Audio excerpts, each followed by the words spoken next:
rcr750.com, @rcr750 en Twitter y Periscope, y en nuestro canal en YouTube estamos disponibles también para interactuar con ustedes a través de nuestro chat en esa plataforma. Neomar Hernández, buenas tardes. Buenas tardes, Daniel Lara, y buenas tardes a todas las personas que amablemente nos dispensan su sintonía, como todas las tardes, en este comienzo de semana. Gracias a todos por estar allí. Y bueno, antes de comenzar, Daniel, quería enviarle un gran abrazo en el nombre propio y en el tuyo también a nuestro amigo el caricaturista Roberto Weil.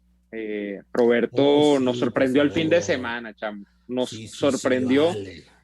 y de qué manera, con una caricatura Sí, en la que nos pintó así como si nos parecemos igualitos nos a como somos parecemos nosotros. igualitos. Gracias a Roberto Bale por tan bonito gesto de no solamente pintarnos con tu arte, ilustrarnos con tu arte, sino por los conceptos a nuestro favor y a favor de esta emisora recibidos de tu parte. A mí el arte de Bale es siempre bienvenido para mí, porque siempre estoy pendiente de las cosas que hace. Debo decir que me enteré de la cosa gracias a la cantidad de gente que me empezó a escribir y empezó a mencionarme, decía, mira lo que mira esta maravilla, tal. Es maravilloso, además, los detalles, ¿no? Del dibujo. Sobre todo, a mí me encantó el detalle de Neomar y su plumafuente y su gorra de los piratas. Fue una cosa sublime, maravillosa, esos pequeños detalles. Gracias a mi querido Bale Gracias. por tu gentileza. Hoy,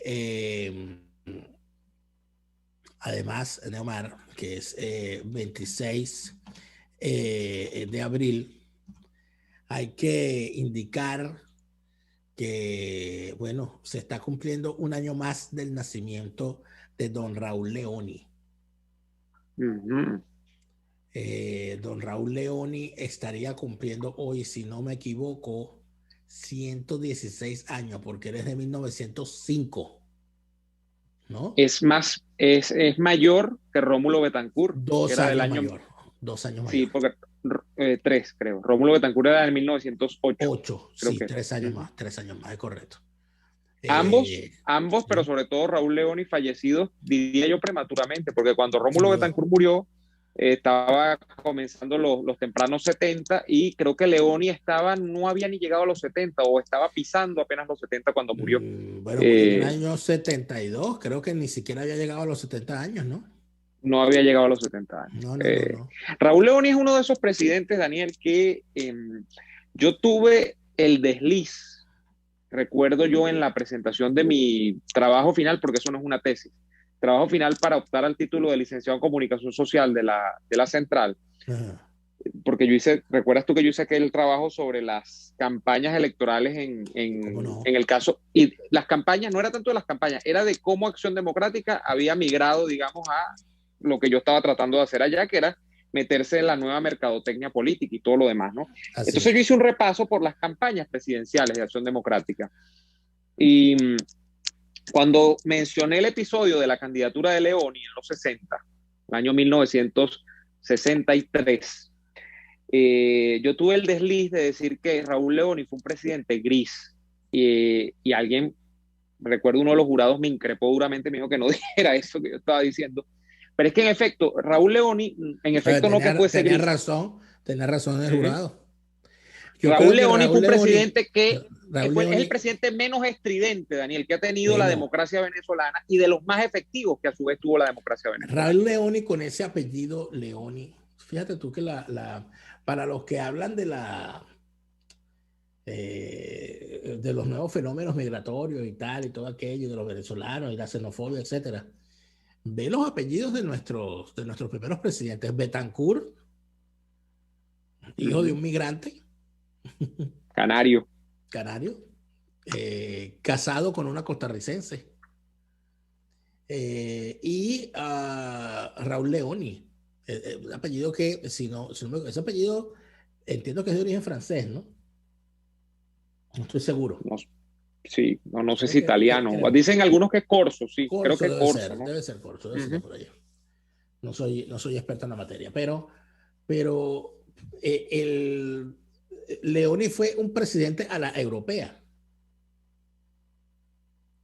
Uno ve aquí a los jefes de Estado, Neymar, y tú ves una cosa sin estridencia, con la excepción, claro está, la siempre llamativa excepción del caso español reciente, ¿no? Aunque debo decir que tanto el señor Felipe González como el señor Aznar, e inclusive el propio Rajoy, eran unos tipos muy poco dados a la gritería. Siempre eran bastante comedios. Pegaron gritos en campaña, quizás, y era... Pero de Raúl Leoni es para los que estudiamos la democracia venezolana, sobre todo para los más jóvenes. Y quiero enviarle un saludo a una de sus hijas, Luisana Leoni, que siempre está pendiente de... Sí. La familia Leoni siempre está pendiente de este programa, nos lo han hecho saber. Que el presidente Leoni es para, por lo menos para mi generación, como ese tío lejano, ese hijo de la abuela que uno no conoció y del cual todo el mundo habla. Pero lo que hay son fotos y algunos cuentos y recuerdos. Escuchar la voz de Leoni, nosotros lo hemos hecho en este programa, hay muy pocos discursos disponibles. Y era entonces muy complicado, es como muy complicado ponerlo en contexto, porque muchas veces uno quisiera escucharlo, ¿no? De su viva voz, algunas cosas y algunos planteamientos. A Raúl Leoni le tocó la etapa más dura de las guerrillas. Raúl Leoni fue un firme combatiente anticomunista que fue continuando la política de Betancourt. Sin la férrea voluntad de Raúl Leoni no se derrota la guerrilla. De hecho, hay una buena cantidad de comunistas sobrevivientes de la insurgencia que, bueno, que le tienen una particular rabia a Leoni. Algunos más que Betancourt, porque inclusive durante el periodo de Leoni fue donde se adoptaron las medidas recomendadas por las unidades por las asesorías de la contrainsurgencia de los Estados Unidos. Eso que se llamó luego las Escuelas de las Américas. Todas esas recomendaciones de acciones militares en contra de la guerrilla se desarrollaron mayormente durante el gobierno de Leoni. Y es durante ese periodo donde se registra el mayor número de combates y refriegas, donde se vive el mayor número de situaciones difíciles. De hecho, es durante el periodo de Leoni en el que se ejecutan las más sonadas invasiones orquestadas desde La Habana en contra de Venezuela, Machurucuto, Falcón, la entrada de comandos cubanos y de comandos venezolanos entrenados en Cuba, Venezuela, mayormente se da durante ese periodo. Aquellas situaciones terribles de secuestros y acciones terroristas sonadas tuvieron lugar durante el gobierno de Leoni. Es decir, que a Leoni no le tocó fácil. Y a pesar de eso, Leoni y Betancourt fueron capaces durante el mismo periodo, durante había unos bandoleros matando policías por la nuca, matando policías por la espalda y pegándole candela a carros privados en la calle. Y secuestrando gente inocente para cobrarles un impuesto revolucionario supuesto. Y haciendo estas cosas terribles. El secuestro es una cosa terrible, pero esto de atacar el tren del encanto, ese tipo de cosas, ese tipo de barbaridades, mientras los tipos combatían eso, al mismo tiempo estaban construyendo país. Y yo recibo semanalmente las notas de nuestro estimado Carlos Canal Mata, quien manda como si fuese un resumen del ayer, súper necesario. Carlos Canal Mata manda todas las semanas por correo un artículo donde da cuenta, memoria y cuenta, año a año y mes a mes de los gobiernos ADECO, de Betancourt. Ahorita va por Betancourt. Y con datos y con cifras y tal, datos del periodo, cifras del periodo tal, una cosa maravillosa, lo que hace por su cuenta solito, como no, sin que lo mande ningún partido, lo hace porque él es quien es, y se le agradece al doctor Canal Mata, gracias. Y él da cuenta de esa de los datos. Bueno, una cosa como la inauguración de Guri. Oye, de la inauguración de grandes obras en Caracas y en el interior del país. De la derrota de la malaria, por Dios, la derrota de la fiebre amarilla. Fíjate tú, de Leoni hay que destacar varias cosas, comenzando por la guerrilla, Daniel. Leoni es quien, según los entendidos, cuando tú lo revisas en las fuentes, tanto bibliográficas como de los comentarios públicos de la gente que vivió la época o que la ha estudiado, te van a decir que Leoni es quien realmente derrotó a la guerrilla en Venezuela. Militarmente la derrotó el gobierno de Leoni, solo que cuando llega el gobierno, el primer gobierno, el doctor Caldera, ya es cuando en firme se firma la pacificación. Pero todos los entendidos te van a decir, los derrota a tal punto que la pacificación estaba de facto ya consumada al final del gobierno de Leoni, porque el combate frontal que se le hizo a la guerrilla, especialmente durante ese periodo de gobierno, fue tan efectivo que la izquierda no tenía cómo seguir adelante con esa lucha. Por cierto, en días recientes, cuando todos estos temas empatan, pude revisitar la obra de Hugo Olive, ahora se me olvida el nombre, en la que nuestro común amigo también, Alfredo Sánchez, hijo de Alfredo Sadel, representa ese debate junto a, Federico Moleiro, creo que es el nombre del otro actor, hijo de Moisés Moleiro, de los guerrilleros pacificados en medio del debate ideológico y táctico que representó para un guerrillero que no quería bajarse a la montaña justamente ese punto cúlmine de la lucha revolucionaria, y otro que dijo, mira, esto ya no va más, que es el papel que hace Alfredo Sánchez, Prueba de Fuego. Prueba de Fuego es la obra de Hugo Oliver, sí, desaparecido creo que hace un par de años también. Ya yo la había visto en el trasnocho, pero en estos días pude volverla a ver a través de estos maravillosos eventos web. Lamentablemente no pude por el tema de los horarios y la cosa, se me cruzaron los cables y Mira, no llegué a tiempo.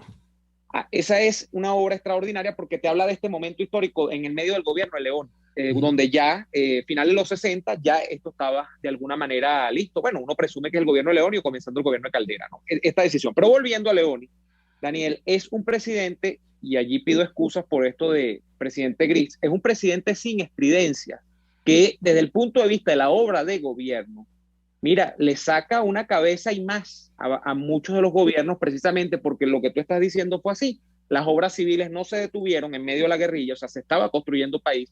La economía tenía una buena marcha durante el gobierno de Leoni. En términos incluso de amplitud fuera del tema de la confrontación, una izquierda que quería tumbar un gobierno democráticamente instituido, fue un gobierno importante, es un gobierno, digamos, conciliador, el de Leoni, frente a también algunos excesos que hay de las fuerzas policiales que se compadecen con la época que se estaba viviendo.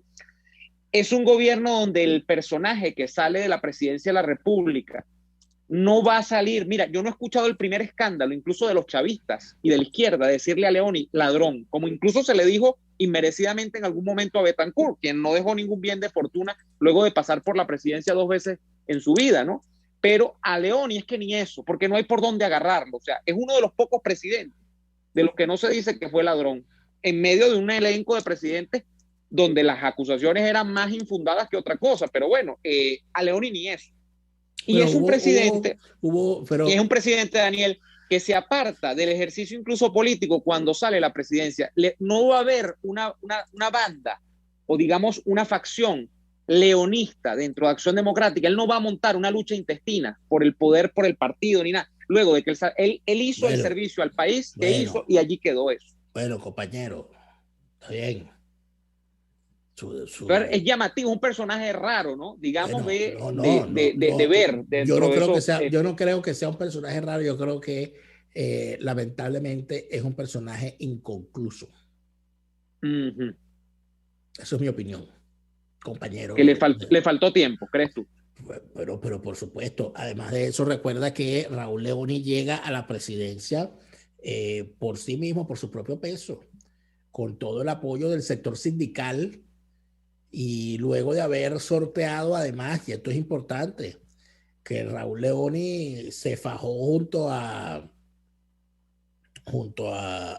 Rómulo Betancourt y junto a las figuras fundadoras históricas como Gonzalo Barrios y como el propio Preto Figueroa, para defender la acción democrática del intento de secuestro de sus siglas por parte del sector llamado ARS, liderado por Raúl Ramos Jiménez. Cuando en efecto se realiza aquella primera gran división, más que todo clientelar o administrativa, quizás un poquito generacional, pero en nada ideológica, cuando se va esa gente y fundan, bueno, y termina, Raúl Leoni gana la presidencia sin la tarjeta blanca, acuérdate de eso. Con la tarjeta negra. Tuvo que utilizar una tarjeta con Juan Bimba y vota por la negra para recuperar la blanca.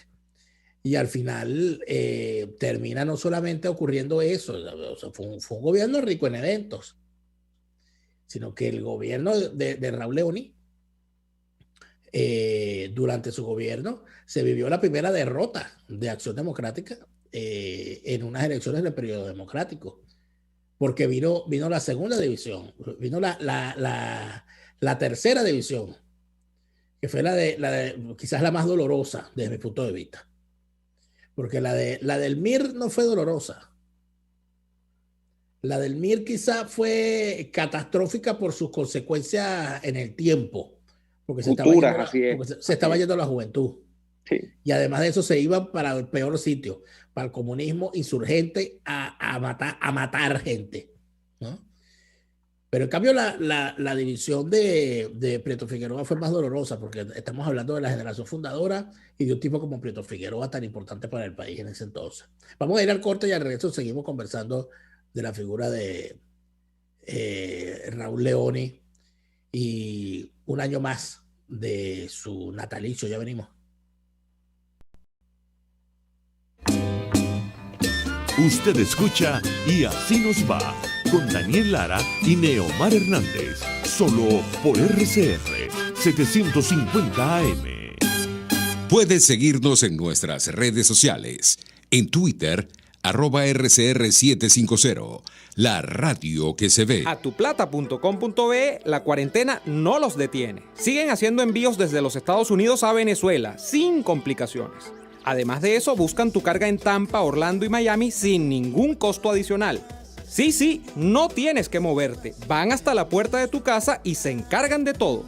Tuplata.com.be, con promoción de servicio de pick-up gratis. Hasta en la cuarentena, tuplata.com.be. En los envíos te da la tarifa más baja y en el menor tiempo.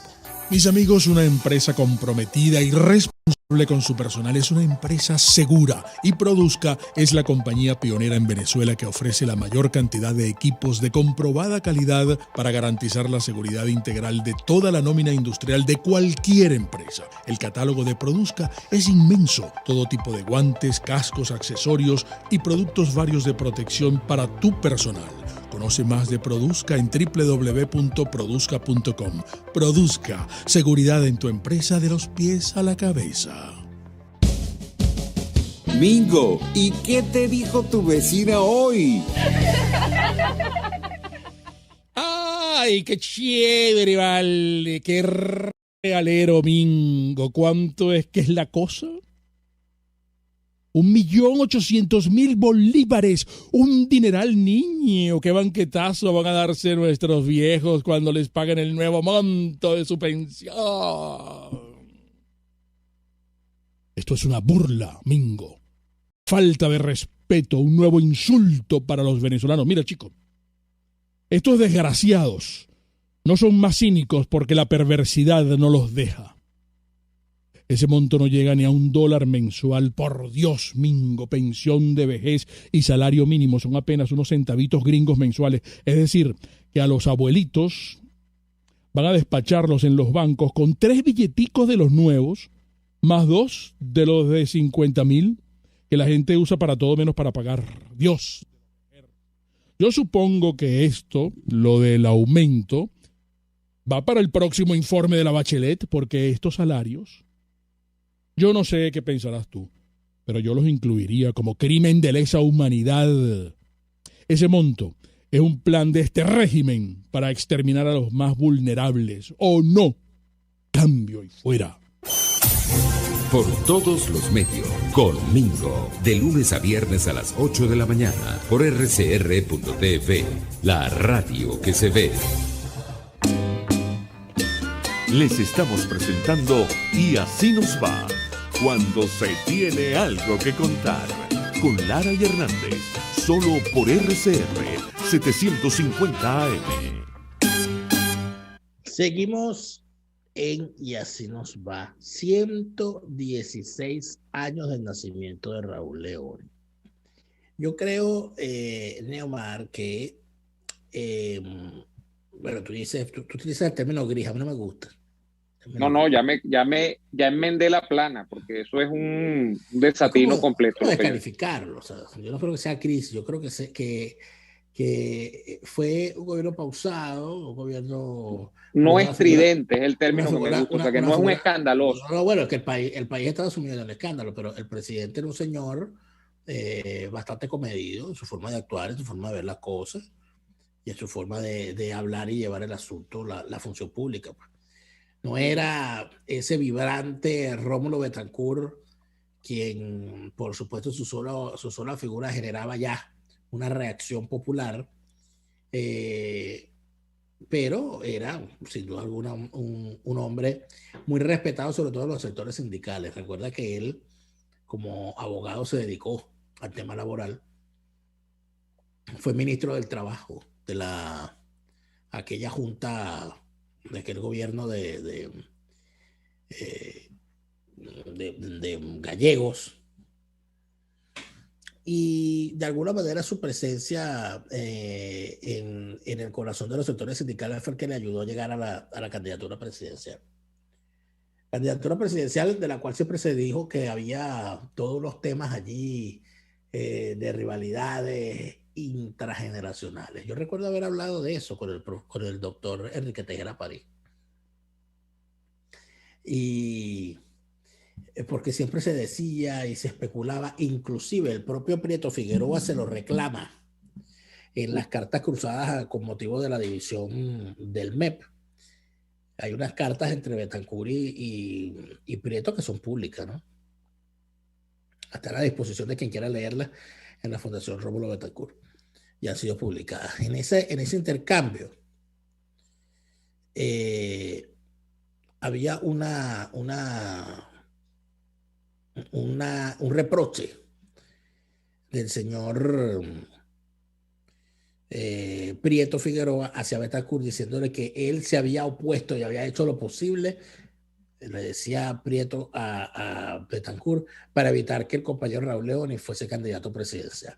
Ante lo cual Betancourt se encabrita en la carta siguiente y le dice que eso es falso. Eso no, que es una gran mentira. Yo recuerdo haberle consultado eso al doctor Tejera París, que por supuesto no pertenecía a esa generación, sino a la generación, no era la generación del 28, sino de la generación del 36.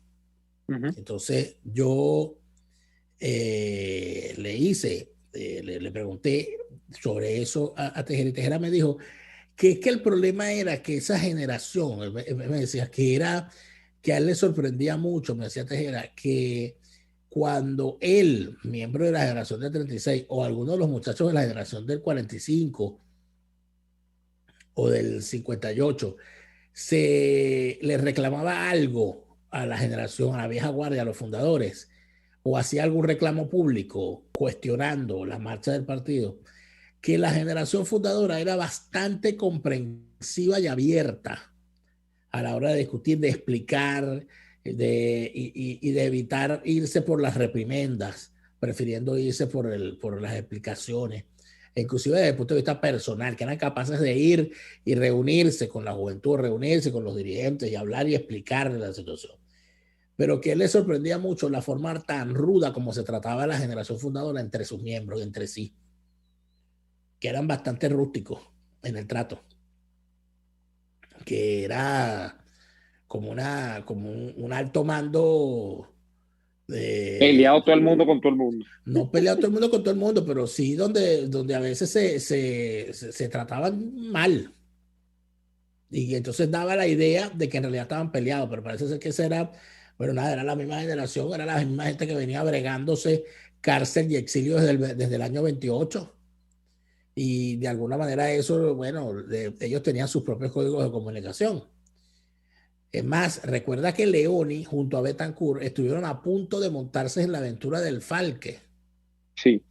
Y al final no pudieron porque la embarcación en la que iban no dio la talla y se sobró y se tuvieron que devolver. Si no, capaz no lo hubiesen contado, ¿no? Es lo más probable. Capaz no lo hubiesen contado como no lo contaron la mayoría de los que allí fueron. Así es. Aunque hubo otros que sí lo contaron. Gustavo Machado lo contó y Delgado Salvo lo contó. Pero más allá de eso, es entonces de hacer notar que Raúl Leoni era, al igual que Betancourt, eran tipos de armas tomar. Entonces, Mira, Daniel, estamos hablando de políticos que tenían tiempo en medio de un ambiente en el que no existía internet de leer no solamente en la lengua propia, sino en varias extranjeras también, y generalmente porque habían adquirido conocimiento de esas lenguas de manera autodidacta, algunos en la universidad también, pero muchos de ellos vieron truncada su carrera, claro. Leoni sí pudo recibirse como abogado, Betancourt no pudo culminar sus estudios universitarios, pero eso no le impidió ser un hombre formado. Pero al tiempo que hacían eso, eran hombres que tenían que lidiar con familias, o sea, con la constitución de un hogar, y a la vez eran hombres, por ese tiempo que les tocó vivir de represión, eran tipos que te sabían manejar un fusil, que te sabían manejar una pistola, y que sabían cuál era el riesgo de meterse en la brega política en ese momento. O sea, no estamos hablando de meros declarantes de tribuna, estamos hablando de gente que aunque podía tener un lenguaje muy adornado, que sabía escribir unas cartas extraordinarias, mira, con el mismo ímpetu te aceitaba una pistola. Y aunque no eran guerrilleros, aunque en su primera etapa muchos sí tenían esa deriva, luego se recomponen en el camino, eran hombres que tenían la posibilidad de compatibilizar ambas facetas de la vida. O sea, esta fase de intelectuales con esta fase de, digámoslo así, hombres de armas tomar. Eso eran la generación de Leoni, eso era la generación de Betancourt, de Villalba. Eso eran ellos en ese momento en el que, bueno, el menos pintado le tocaba pasar una temporadita de un mes, un año en la cárcel. Unos le iban 2 años, 3 años, o en el exilio y vivían en esa brega permanente. Entonces, estamos hablando de gente que uno, mirado en la distancia, con 100 años de espacio en el tiempo, uno dice, primero, mi gran tema siempre ha sido, cuando yo conocí, por ejemplo, la biblioteca de Betancourt, ahí en Pacairigua, yo dije, ¿cómo tuvo este hombre, dónde este hombre sacó tanto tiempo para leer tanto? Porque efectivamente se nota. O sea, Betancourt no es, y cuando tú lees Venezuela, Política y Petróleo, que es un libro que probablemente es muy afanoso de leer, es un libro muy complicado de leer, tú lo que no puedes es decir, aunque tú puedes decir que te puede dar pereza leer el libro, tú lo que digo, ¿cómo sacó tiempo para eso? Y luego, ¿cómo pudo hacer tantas cosas, independientemente de que uno no esté de acuerdo con alguna de las visiones de país que tenía Betancourt, desde el punto de vista del estatismo, lo que sea, luego, ya muy, muy adelante, ¿no? En el tiempo de su obra de gobierno y de lo que era su generación en realidad, porque eso no era Betancourt solamente. Pero más allá de eso, es gente, y esto lo hemos dicho nosotros en más de una ocasión en este programa, que uno ve que más allá de corresponder a una generación, parece induplicable, o sea, parece que uno claro. no ve de dónde puede haber alguien que pueda ser así. O sea, sí, no pero puede. Fíjate que te decía lo de la cuestión de la supuesta pugna por la candidatura presidencial de él, y que cuando yo le pregunté a Tejera París me dijo que no, que eso no fue así, sino que estaba esa cuestión de que bueno, eran unos generales y que todo el mundo estaba perfectamente claro de que si no era Betancourt era Leoni, o sea que no había nada que discutir. Y que lo que se llegó a decir es que en algún momento es que Betancourt quiso imponer en el 63 a Gonzalo Barrios directamente. No, eso es lo que siempre se ha dicho. No, eso fue una especulación. Porque lo que pasa es que Gonzalo Barrios es de la misma generación. Es que todos son de la misma generación. Claro, pero estamos hablando de que digamos, el poder orgánico real que tenía Leoni era superior al que tenía Gonzalo Barrios, como se logró demostrar después Porque si Sí. Gonzalo Barrio hubiese tenido un poder orgánico como el que tenía Leoni, no pierde las elecciones con Caldera. Pero vamos allá al corte comercial que ya no corresponde. Al regreso Sí. seguimos con esta conversación. Les está presentando a Lara y Hernández en Y Así Nos Va por sus 750 AM. Puedes seguirnos en nuestras redes sociales. En Twitter, @RCR750, la radio que se ve. Las pizzas de Il Sapore de la Nonna son de otro mundo. No las conseguirás en otra parte. Ahora te ofrecen la pizza Foro Romano, una deliciosa pizza de mozzarella, pepperoni, parmesano y bordes de queso que te harán chuparte los dedos. Un coliseo de sabores que promete apoderarse de tu paladar. Solo en Il Sapore de la Nonna. Visítalos en la Avenida Victoria, diagonal a la bomba de gasolina Guayana. Il Sapore de la Nonna, el sabor de Italia en Caracas. RCR 750 AM. Porque lo bueno une.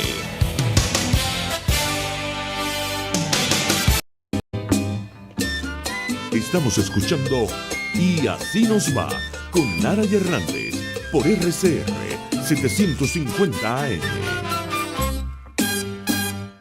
Continuamos en Y Así Nos Va. Fíjate que una de las noticias buenas que yo he tenido con respecto a Raúl Leoni es la disposición que se está haciendo de sus archivos, ordenando los archivos de su presidencia y todo lo demás. Y entiendo que hay dos personas muy queridas por mí encargadas de esa labor. Entiendo que uno de ellos es nuestro amigo Edgardo Mondolfi Gudat, quien ha estudiado muy bien el periodo tanto de Betancourt como de Leoni.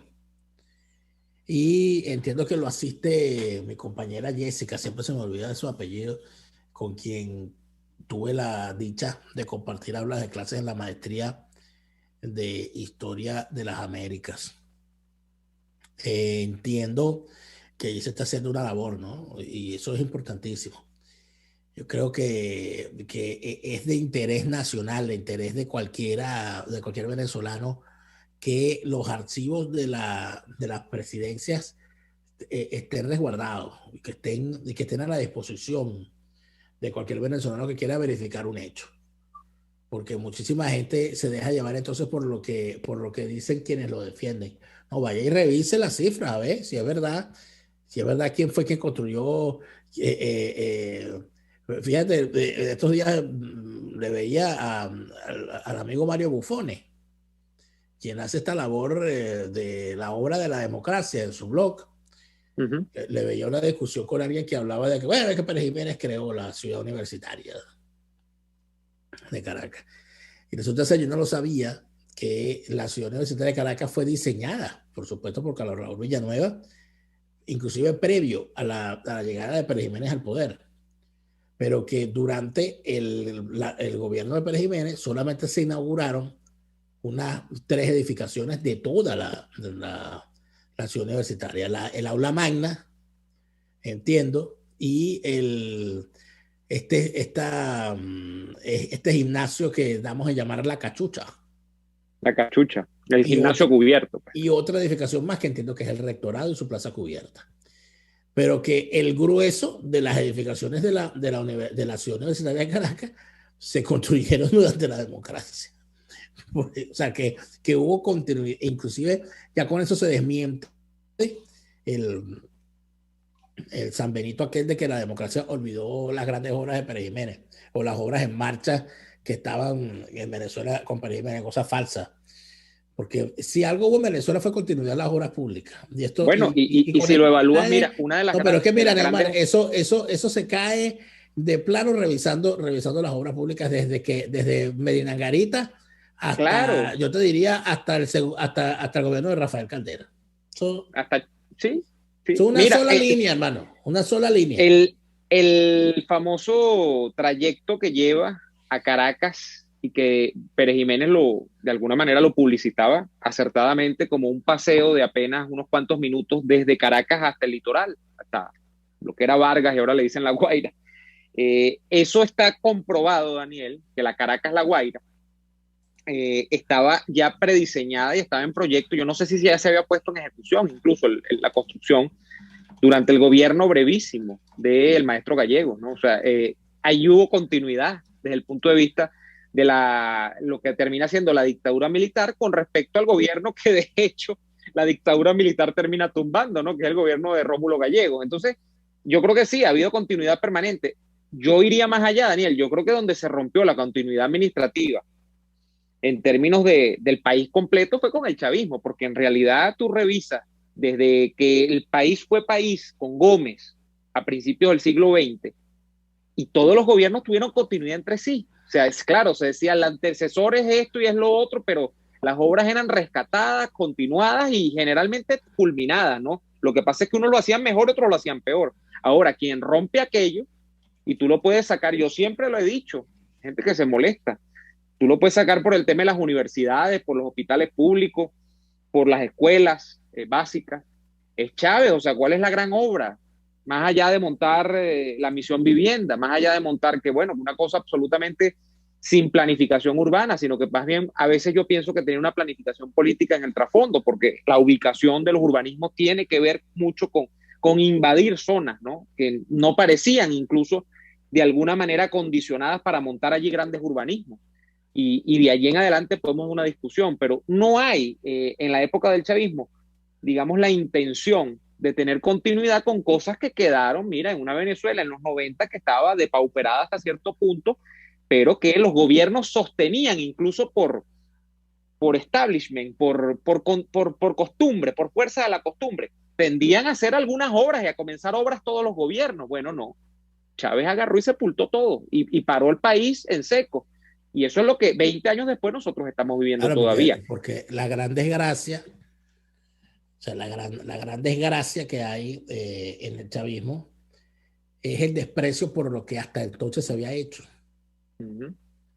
Es además el aprovechamiento de un estado general de frustración frente a lo no logrado hasta entonces, que le permitió a Hugo Chávez y a la banda de desarrapados que con él llegaron al poder, de psicópatas que como él llegaron al poder, de vender la idea de que como todo iba andando mal, había que empezar de cero, había que borrar todo y empezar de cero.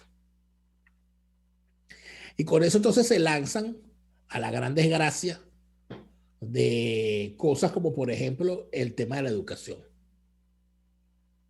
Y en vez de continuar con la gran reforma que tanto le había costado, tanto le costó al gobierno de Rafael Caldera II y al profesor Antonio Luis Cárdenas, a quien convirtieron, bueno, al profesor Antonio Luis Cárdenas lo convirtieron, bueno, no hubo lo que no le dijeran al profesor Antonio Luis Cárdenas durante estos 5 años de gobierno, lo convirtieron en un enemigo de público. Bueno, declararon persona no grata en las universidades de Venezuela, por decirte algo. Con todo y eso, ¿por qué?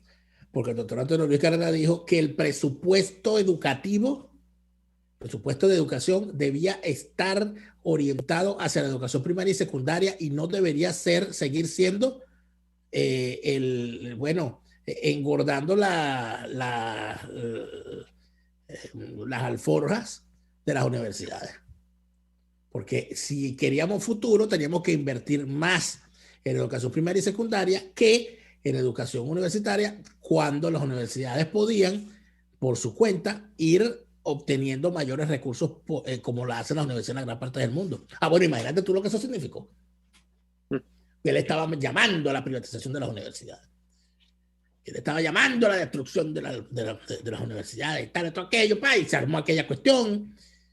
Pararon el proyecto de ley de educación superior, que lo pararon, por cierto, unos dirigentes estudiantiles que hoy están en Primero Justicia, muchos de ellos. ¿Quiénes? Bueno, no, ahí andaba, yo me acuerdo que uno de los grandes líderes en contra del proyecto de ley de educación superior era un farsante de bandera roja en aquel entonces llamado Félix Farías, que venía de ser del centro de estudiantes de la Escuela de Psicología. Y bueno, después se graduó y ahora es dirigente de Primera Justicia. Tú votaste por él a la FCU. Yo voté por él cuando era de bandera roja. Imagínate. Mi error. Hago mi mea culpa aquí. Pero yo nunca olvidaré el momento en que veo en un programa de Marieta Santana, en una puerta cerrada, que yo los veía siempre, y creo que una de las razones por las cuales me dedico a lo que me dedico es por haber visto tanto a Marieta Santana en su programa, de cómo Marieta Santana hace el gran esfuerzo por sentar, porque eso hacía Marieta Santana, a los que estaban promoviendo el proyecto de ley de educación superior y a los que estaban en contra para que cada quien les pusiera razonamientos. Y en ese programa, cuando quien encabezaba la elaboración del proyecto de ley de educación superior era nada más y nada menos que el ex rector de la UCB, Carlos Moro Gersi. Oye, había que tener cachaza, ¿no? Uh-huh. Bueno, estos bandoleros, cuando Marieta le dio la palabra a Carlos Moro Gersi para explicar el fundamento del proyecto de ley, estos bandoleros se levantaron todos en pie y empezaron a gritar y se voltearon porque ellos no iban a escuchar a Carlos Moro Gersi. Es una de esos actos, de esas estupideces que hace la izquierda siempre, de que llena de gestos y estupideces. Ay, se levantaron y no lo escucharemos, y empezaron a gritar unas cositas ahí estúpidos dándole la espalda a Carlos Moro Gersi. Viviremos y venceré. Ajá, bueno, de esos pueblos vienen estos lodos. Eso fue en el año 97, yo lo viví, ya yo estaba en la universidad. De esos pueblos vienen estos lodos. Ahora se andan haciendo los locos. Ahora andan llorando porque diciendo que la universidad la están matando. No, la mataron ustedes, malditos, cuando dejaron entrar las consignas de la izquierda en contra de las necesarias reformas que había que hacer. Esa es la realidad, esa es la verdad. ¿Qué pasó? De eso se agarró Chávez. De eso se agarró Chávez. Porque cuando Chávez llegó y dijo, mira cómo está esto, ¿qué hace? En vez de continuar con la reforma educativa que ya venía en primaria, que fue un gran logro, Neomar, que fue introducir y puso a Venezuela a la vanguardia en el continente, que fue sacar la evaluación cuantitativa e introducir la evaluación por procesos educativos. Yo entiendo, creo que tú ya... No, si no calculo mal, por número. ¿Por número? También era por número todo, hasta que me gradué era por números. Ok, bueno, ya cuando tú seguramente estabas en 6º grado, ya venía eso por 1er grado. Porque tú eres contemporáneo con mi hermano, y a mi hermano le llegaron a evaluar ya cualitativamente, ya no del 1 al 20 en primaria, sino por procesos destacados, sobresalientes, insuficientes, por ese tipo de evaluación. Cuando llegó Hugo Chávez al poder, en vez de continuar con esa reforma e imponerla también en bachillerato, se inventaron las escuelas bolivarianas y pararon la reforma que venía. ¿Tú sabes cuál fue el resultado de eso? El resultado de detener esa reforma fue que tan solo en el 2º año de gobierno de Hugo Chávez, los índices de repitencia en 7º grado se duplicaron con respecto al año anterior. ¿Por qué? Porque tú traías a unos muchachos a los cuales venías evaluando cualitativamente, y cuando los muchachos llegaban al 7º grado, le cambiabas la guitarra por un violín y les metías 14 materias con 14 profesores evaluados del 1 al 20. ¿Qué iba a pasar? La desgracia. Bueno, y después de la repitencia, y aquí estamos. Y después de la repitencia viene la deserción. Y después de la deserción viene la holgazanería. ¿Y qué se inventaron ellos frente a la repitencia? Esta vagabundería de pasar los muchachos. Pásalo porque no puedes rapar. Dale. Y rapados estamos nosotros si no vamos al corte ahorita. Vamos y venimos.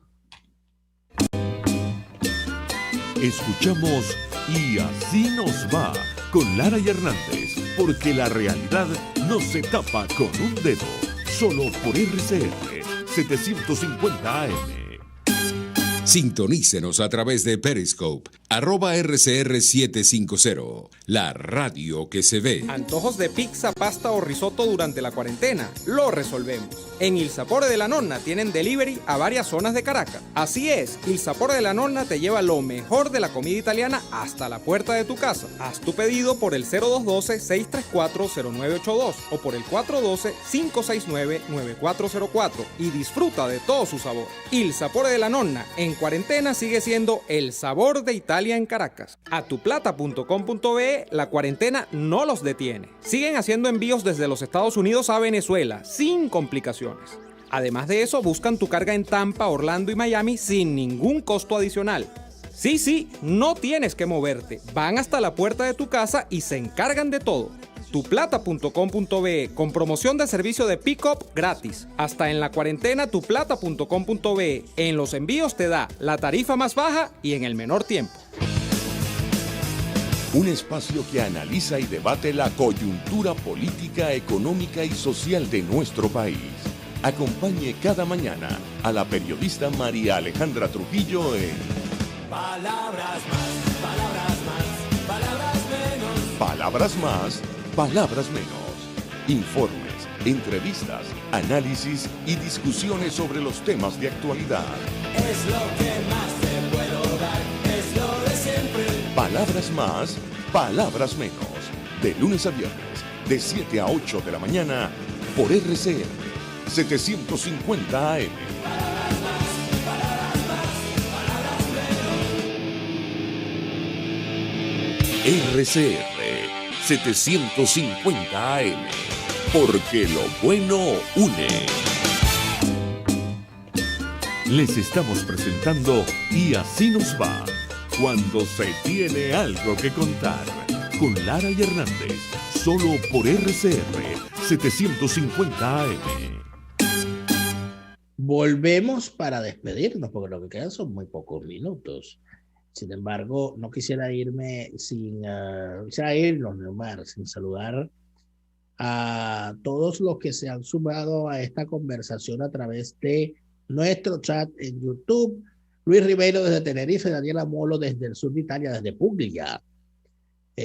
Saludos a Pablo Pimentel, a Tamaris López, a Lorena Subillaga, a Loli Espinosa, a Isbelia Benetti, quien nos resalta que cabe acotar que con Raúl Leoni, el compromiso de su esposa con la niñez venezolana, es verdad. Así es. Elena Bendaño nos recuerda que la reforma establecida en la primaria se llamó aprendizaje por proyectos y evaluación por competencias. Gracias, Marianela, por la precisión técnica. Luis Pérez nos refiere el mamotreto del tren en la autopista regional del centro, que da frustración solo verlo y pensar en todo el billetaje despilfarrado ahí. Ahí está. Esa es la memoria de un fracaso. Yo me lo creí, yo pensé que eso iba a ser concluido en algún momento. Mira cuántos años han pasado, quedaron los pilares pues, de lo que iba a ser ese tren, que iba a pasar por Maracay, bueno, por todo el estado de Aragua. Y pare usted de contar, llegaba hasta Valencia, creo que era. Bueno, aquí dice Abraham Bencid que por supuesto que se quejaban de que le quitaran el presupuesto, privilegiaran la primaria porque había que pagarle el sueldo a Giordani y recibir a Fidel Castro en la UCB. Bueno, ya tú sabes. Luis Duarte nos dice que la gran construcción del chavismo fue la destrucción de un país que se llamó Venezuela. Saludos a José Magadán, a Luis Pérez y a Norberto Martínez, que nos dice que si hay algo construido por los malandros rojos son las edificaciones de la Misión Vivienda en zonas netamente residenciales y de clase media para el control de zonas y repeler cualquier protesta. Además de eso, Amares Cadavid dice algo que es completamente cierto y que no debemos olvidar jamás, que es que la Misión Vivienda fue una agresión a la ciudad, sin duda alguna, en donde llegaron, bueno, destruyeron ciudad. Nos dice por acá, había... nos tenemos que ir, señor Daniel. Zambrano, Adán Burgos, Nelson Salazar, Indira Guzmán, José Marina, Luis Pérez, Alessandro Woodwin. Y bueno, a todos los que se sumaron a nuestro programa de hoy. Despídase, señor Neomar. Se acabó esta jornada, pero mañana estamos de vuelta en una nueva de lucha por la opinión libre y la información transparente, siempre y cuando ustedes estén allí acompañándonos, como siempre. Bueno, nos vemos mañana. Hasta entonces. Por hoy termina Y así nos va. Síganos en Twitter en @y así nos va, @delaraf y @neoadolfo. RCR 750 AM. RCR presentó Y así nos va, una producción nacional independiente de Neomar Hernández, certificado número 25178.